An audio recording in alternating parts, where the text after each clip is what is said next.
Hello, everybody, and welcome to another edition of the Bengal Tiger Podcast. I'm Matthew Brune. Joining me is Shea Dixon. Shea, it is currently Monday, September 4th. It's 1:19 over here in Orlando. It is 12:19 in Baton Rouge, and we are here to talk about LSU and Florida State. A little post-game podcast, quick reactions, thoughts. Obviously, there's a lot we can get into in depth, but at the surface level, Florida State beats LSU 45-24. Outscores LSU 31-7 in the second half, basically 31-0, but 31-7 after a long touchdown pass. In garbage time from LSU. LSU led 17-14 at halftime. LSU, for the first four possessions of the game, I thought looked terrific. First five possessions, I'd even say on offense, where it was get down to the one, no points, touchdown, go get inside the red zone again, no points, punt, touchdown, field goal. That's the first half.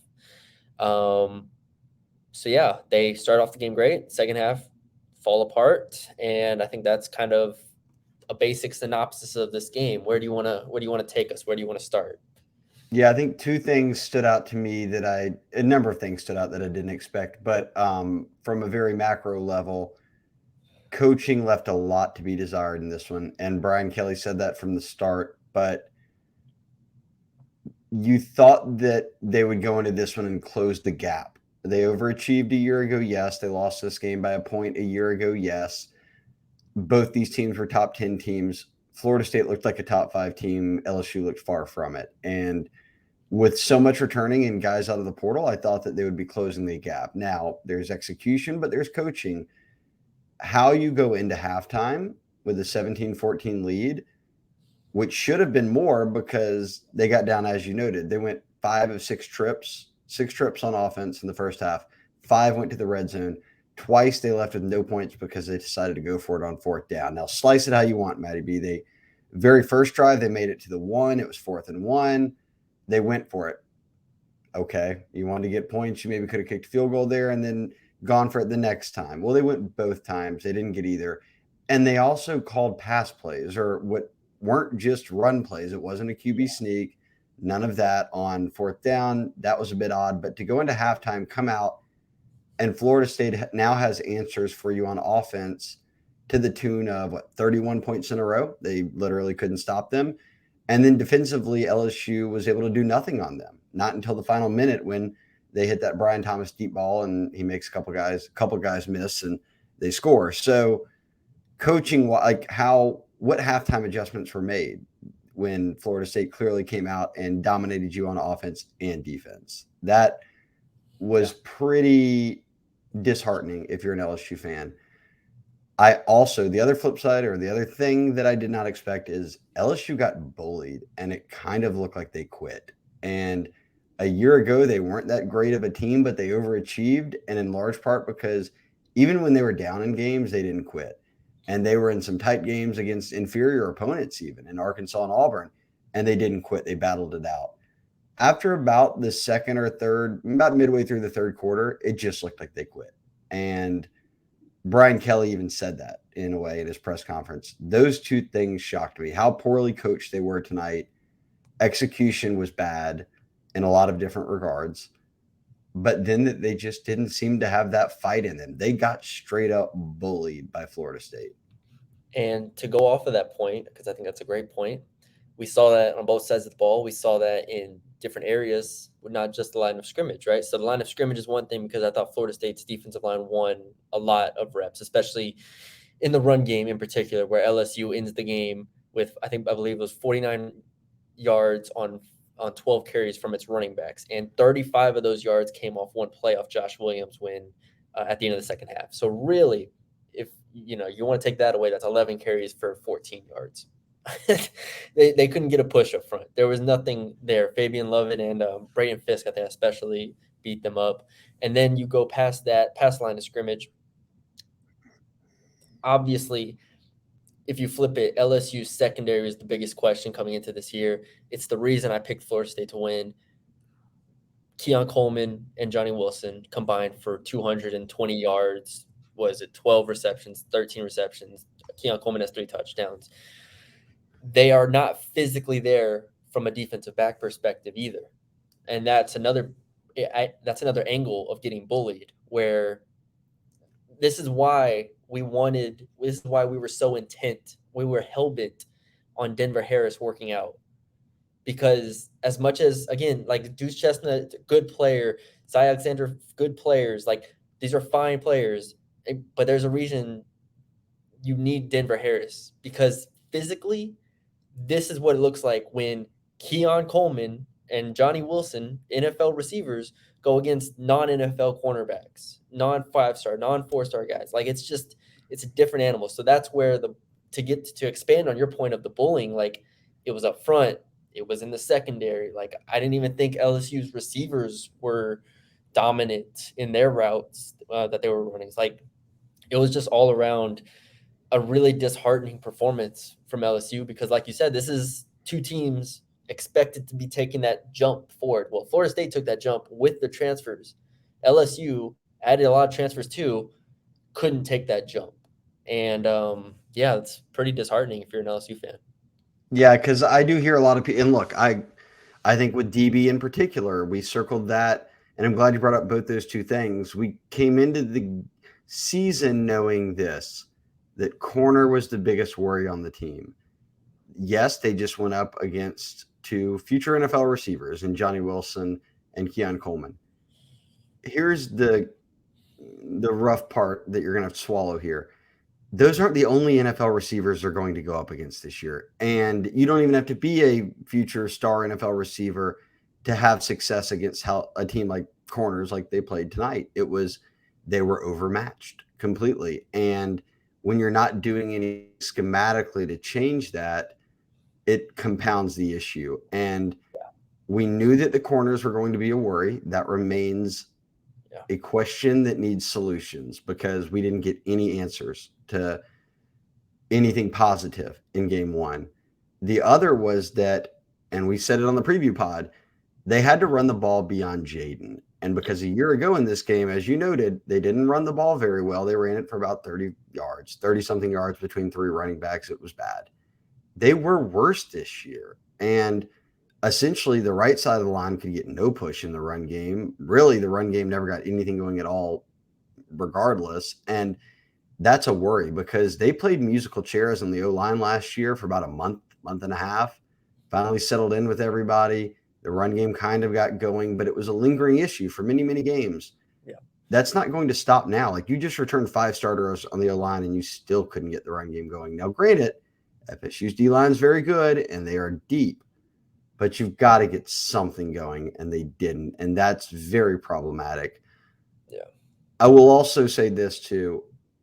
Florida State could have very well have gone perfect on third downs. They were 9 of 14. They had multiple third downs where they dropped the football on wide open passes. Like, that's a glaring issue for Matt House's defense. They struggled last year to get off field on third down.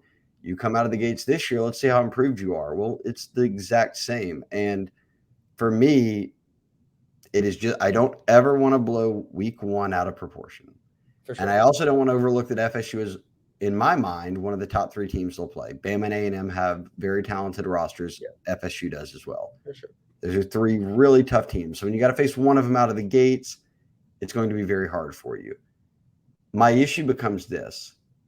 In week one a year ago, when they were just putting this team together, we saw all these same issues. They fumbled punts. Happened again with Aaron Anderson tonight, which is supposed to be the solution. Brian Kelly was chasing points in the FSU game a year ago, and it backfired. Did the exact same, and in other games. Tennessee, there were other games where they chased points. It backfired on them. Did so again tonight. They couldn't run the football without Jaden's legs. Exact same story tonight. They didn't find anything in the explosive passing game. Yep. Exact same story tonight. Like, I feel like there were way too many common threads between how they started a year ago and how they started now, when our expectation, which it should be, when you return that many guys and your coordinators and you're in year 2 and you've got the transfer portal, is you take a step forward. They were just shooting themselves in the foot, drops, with all of the exact same mistakes they came out with a year ago. Yeah. Let's do our ad read after the break. We'll talk about some individuals and expand on some things real quick. Yes. Well, Folks are familiar now by this point with My Perfect Franchise and Andy Luedecke. And maybe right now, if you're an LSU fan, you're thinking, how can I kill some time during football season if I don't want to invest all of my emotion into LSU? It's week 1. Calm down, guys. It'll be okay. But My Perfect Franchise is something you guys are going to want to check out. Are you ready to leave the corporate rat race for the American dream? Are you just looking for a side hustle while you work your current job? Do you want to diversify and build wealth, or leave a legacy, pass something along to your kids? Andy can help with it. We've caught up with Andy a number of times. He's already hooked up a number of people on the Bengal Tiger. It's free to call him. He's a franchise consultant, so he can talk to you about whether you want to be a full-time franchise owner, franchisee, whether you want to do it part-time. He can walk you through it, whatever your budget is to work with. He can help you out with that, all of the financial requirements. And again, it's 100% free to give him a call. It is 404-973-9901 or Andy at myperfectfranchise.net. Again, My Perfect Franchise. If you're looking to get into the franchise business or at least just want to know more about it, give Andy a call. You can catch his stuff, the links as well as that number 404-973-9901 in the YouTube bio as well as on our board. All right, Matty B, you want to talk individuals? I think the first individual we need to talk about, I'm probably saying it at the same time. I'll give you the hint as to his stat line, then you tell me more about it. 0 sacks, 0 tackles for loss. Yeah, Harold Perkins. How? A lot of people didn't have on their bingo card that Trey Bradford would start at running back and would take the first touch 50-something yards. That was something. Nobody had on their bingo card that Harold Perkins would do nothing in this game. Not one thing. It's funny, before we got on this podcast, and I want to keep like these individual ones kind of quick so we can hit through a few of them. But before we got on this podcast, I tried going back and finding our podcast from the spring, because I vividly remember what I said in spring football. I said, there's no way that they don't rush him against Florida State, not because he can't play inside linebacker, nothing like that, but it's his first game at inside linebacker, and he's learning the position, and he's going to get this offense. There's no way he could have picked up enough information. There's no way he could have been comfortable enough at this position to be at the level that he needs to be at inside linebacker. And I thought he was fine, actually, from like a run fit perspective and all that stuff. Like, that's great. Awesome. And he spied Jordan Travis a lot. Cool. But ultimately, LSU did not do what I thought, in my opinion, they needed to do to stop or slow down the Florida State offense and passing game in particular. They did not unsettle Jordan Travis. Mekhi Wingo, we can talk about him a little bit too. Mekhi Wingo was awesome. Mekhi Wingo was probably the best player on the field for LSU. And he got some pressure. But when it came down to third downs, and we mentioned the third down numbers, a lot of those were third and longs. What did LSU do? They brought 3, dropped 8. Or they brought 4 without Perkins and dropped 7. And Perkins kept dropping and dropping and dropping. And I'm like, at the end of the day, at some point, are we going to see Harold Perkins rush passer? And it happened on 2 occasions, I think it was. One of them was a third down, and he didn't get there, but Travis threw the ball a little quicker and didn't get the first. And then the second one was the Keon Coleman touchdown over Major Burns, I believe it was, where he actually rushed, and there's a clip on Twitter of him beating the tackle, but Travis threw the ball immediately, and Coleman caught the touchdown pass. There's no world in which I will agree with minimizing Harold Perkins' impact in this game and leaving him at inside linebacker, because not only was he not 100% comfortable at inside linebacker, but you in turn did not have the pass rush that you needed to unsettle Jordan Travis. And I thought that was a huge detriment to this team, especially on those third downs that we mentioned. It's going to be, it's going to be something to watch, because if it can, and Brian Kelly said after the game, he said, look, we're witnessing the early stages of the road bumps of Harold Perkins becoming a linebacker. And he said, what y'all are used to seeing is just see ball, get ball. Hold on, Shea. Well, where's that at? I'd rather just do see ball, get ball. Then if these are my 2 options, I'll take the see ball, get ball. And I'm right? And that's what I said in the spring. It's like, he's not going to be ready I know you've worked with him for 7 straight months on getting inside linebacker. That's great. And I understand he's learning, but you can't lose this game. What did we say about Charles Turner the entire offseason? Like, okay, well, you got to be better because you have to do this. Like, the standards is now winning a championship. You can't lose this game. You and be like, oh, well, he's learning. It's cool. He's learning. This is an All American you have as a playmaker slash pass rusher, and he didn't make any plays for you. It's like he wasn't. He might as well have not been on the field. Like, I understand he did some good things at inside linebacker, but he didn't do what he makes him an All American. And I could yell about that forever, but yeah, that's it. Well, they had no sacks tonight either. And Jordan Travis did a very good job of getting it out quickly. He's mobile. He played very well. But they can't come away with no sacks. Yeah. Nothing. They had defensively, they were so bad. And I didn't feel like they ever adjusted. There was no in-game stuff that we saw that left us thinking, okay, they've kind of got it figured out now. They know how to shut FSU down. It just didn't happen. And look, I'm just going to continue to fear this. You said it. Their corners right now are good players. They are not what LSU's used to at corner. They are not the type of kids that LSU has gotten out of high school and developed. That's a recruiting issue that's going to have to change because you cannot live in the portal. They did it a year ago. They got by. They did it this year. We'll see how it goes. Other players, real quick, we can rattle these off. Jaden Daniels to me was unimpressive. I thought it was the same offense as last year. Same comeback routes that we heard from Mike Denbrock that they weren't going to run as much. Ran a billion comebacks, ran Mason Taylor out routes. It was all the same offense to me from Jaden Daniels. Well, Malik and Mason Taylor are the only two people who you can trust right now to catch football. Yeah, and Brian Thomas' stat line will look very good. I still don't think he is quite where they need him to be as a receiver. I mean, we saw what an elite receiver 1 and receiver 2 is from Florida State. LSU does not have that yet, and I don't think Lacey and Thomas are there yet. Well, and here's the other thing. We said all offseason, Kyron Lacey dropped balls all year last year. He looked very good in spring ball with his hands, very sure-handed, looked very good in fall camp. The second it's live games again, he had multiple key drops. How long is your leash there before you say, I'm putting Chris Hilton or Shelton Sampson or somebody else in? Yeah. Again, I want to shout out Mekhi Wingo. I thought Mekhi Wingo was excellent. I think Braden Swinson was excellent.